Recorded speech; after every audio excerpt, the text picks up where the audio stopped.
Right, so welcome to part two of our Burrows and Badgers rules explanation, I suppose is probably the best way to put it. So in the previous video, so if you haven't watched that, do stop now, go and have a look at it. It will give you the background on the game, what it's about, and how you build a warband, basically.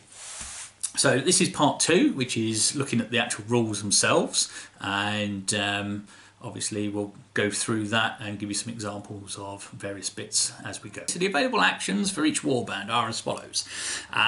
Every person gets to have 2 actions, all right? So every turn they get 2 actions, and once they've completed their actions, they are marked as activated, all right? Once everyone is activated, that will end the turn. All right, so the actions that are available, you can sprint, which is double move, okay? You can attack, which is a move and then an attack, all right? It has to be in that order. Obviously, if you're next to someone, you don't actually have to do the move. You can just forego that bit, just hit them. You can move and shoot. Okay, so again, you have to always have a move action before a shoot action. Again, if you stand still though, effectively you get a bonus to shooting, which is standing still and aiming, all right?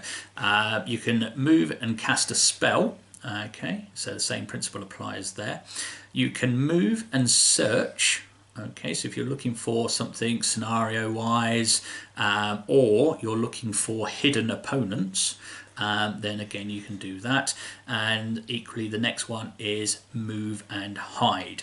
Now again, if you do hide, what you can do is when you instigate an ambush later on, you can use any remaining movement in order to basically create an ambush attack. But we'll come on to that later on. So they're your actions. So 2 actions per model. Each model activates in a turn. Once everyone's activated, that's the end of the turn. And now on to movement.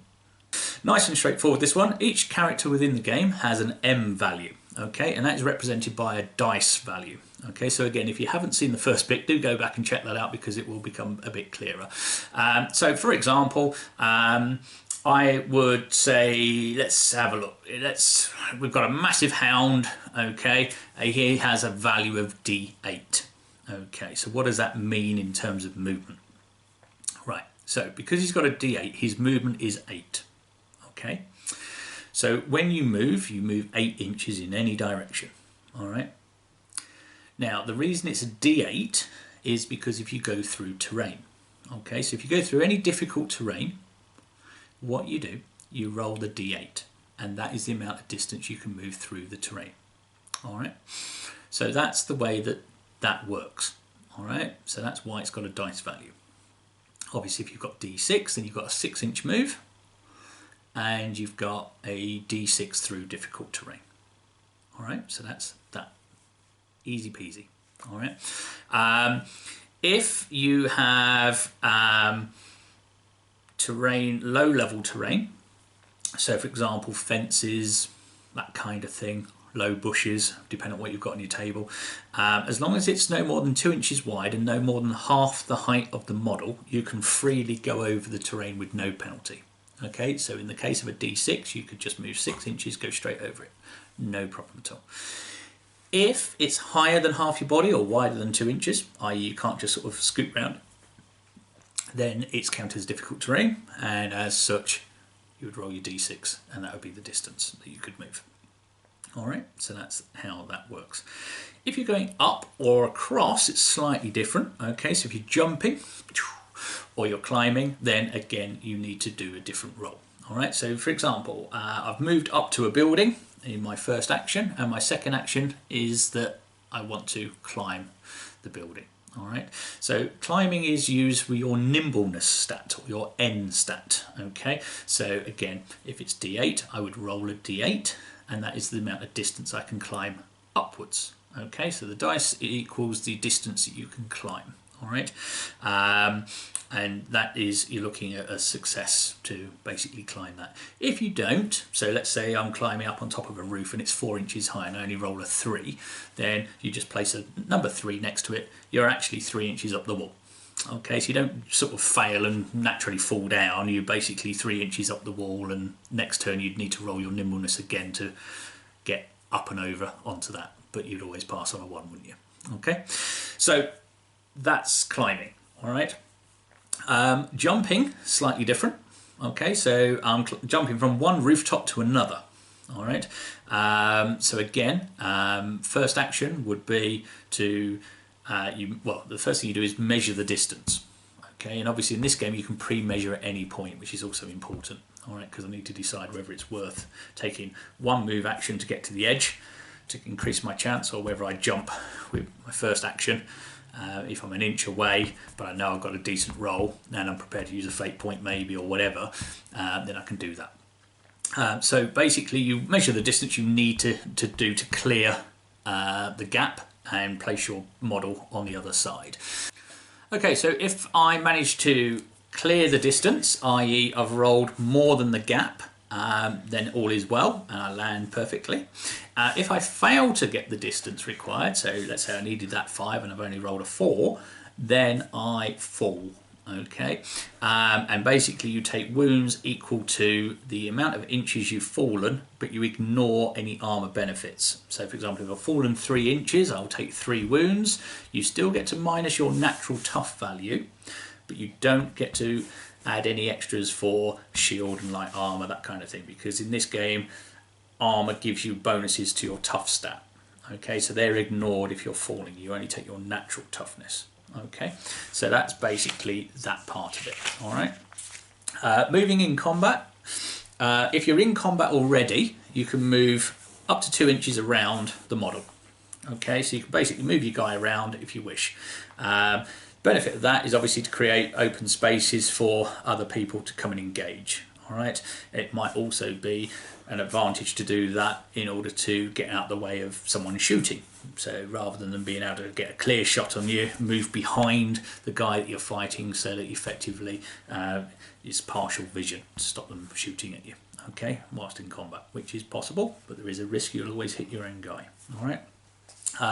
If you want to basically get out of combat, so let's say your wizard is being attacked by a huge raven, and he wants to get out of combat, you can do that. However, there is a risk to that. So leaving the engagement, the guy that wants to leave will be testing against his nimbleness, all right, not block, nimbleness, but the guy who he was fighting basically gets a free attack using his strike value. So strike value versus nimbleness in that regard, not block. And again, obviously, any damage that's taken, you take the damage, but you can continue your move. All right, so you can still get out of combat. Effectively, you can't fail to get out of combat, but you could take damage moving out of combat.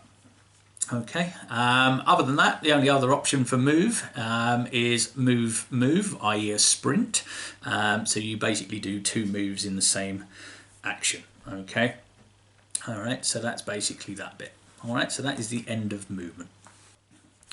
Right then, so on to the attack phase. Okay, so or attack rules. So first one is melee. Okay, so basically with melee, you are allowed in your first action to move. If you move more than 2 inches, i.e. you've charged into combat, you get +2 to your strike roll. Okay, so it is again quite a bonus to charge in. All right, so you get +2 to that.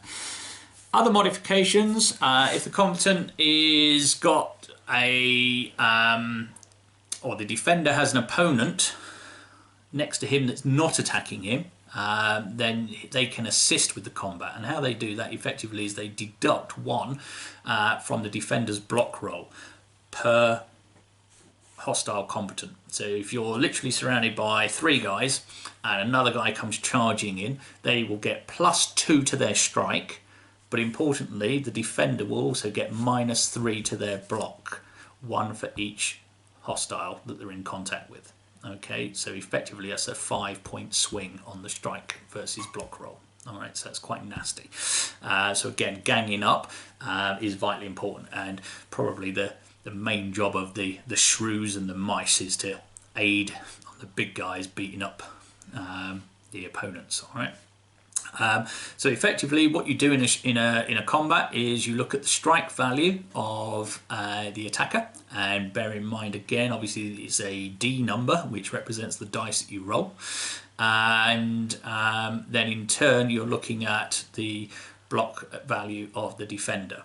Now, one thing to bear in mind as we're getting into the attacking phase now is if you get a perfect roll. All right, so this is one of the really nice bits in this game. I think a lot of these skirmish games now seem to have these perfect rolls. You've got it in Frostgrave, in Dead Zone you've got exploding D8s, and obviously in this what you've got is perfect rolls. So if I'm rolling a D8 and I roll an 8, that's a perfect roll. Can't get any better than that on a D8. As such, you add 7 to the dice roll. Okay, so that 8 becomes 15. Okay, so quite brutal. But I've got a 1 in 8 chance of doing it. So what you'll find with some of the smaller animals, like the mice and the shrews and moles and that kind of thing, they may well only have D4s or D6s, and you might look at it and go, well, that's a bit rubbish. However, bear in mind, rolling a D4, there's a 25% chance you will get a 4, which isn't a 4, it's an 11 because you add 7. Okay, so again, you've got the big guys hitting out with D12s, only a 1 in 12 chance of getting that. If they do get it though, suddenly becomes 19. If they've charged, that's 21. Okay, bearing in mind every animal in this has only got 16 life points. Okay, so if you roll the D12 on a charge, chances are you're going to kill something. Okay, however, smaller animals rolling D6s or D4s, very hard to kill because they're that bit more nimble. Okay, so that's a really nice mechanic, and personally I absolutely love that. All right, so you've got that to bear in mind as well, and that applies to obviously casting, it applies to shooting, it applies to combat. Any dice roll that you roll, you add the +7 to. Okay, I think the only exception to that is movement. Okay, but I'm not 100% sure on that. I guess it is because that makes no real sense if you know, suddenly, I don't know, you bet you're ready brick. That's definitely the rules that we play. Okay, so on to shooting. So shooting is range stat. So again, your D value in range versus the nimbleness of your opponent. Okay, so again, say I've got a fox archer and I've got a range stat of D6, and I'm shooting at someone who's got a nimbleness of D8. So I'll be rolling a D6. They'll be rolling a D8. Whoever scores the most, again, if the defender does, nothing happens. If the attacker does, that's the amount of wounds you cause, and then you go on to the wound part of the breakdown. There are modifiers to that. So again, as we said before, if you don't move when you shoot, you get +2 to your range stat. Partial line of sight, so I can't see the whole model, but I can see part of it, -1. And -1 if the target is next to or in a piece of terrain.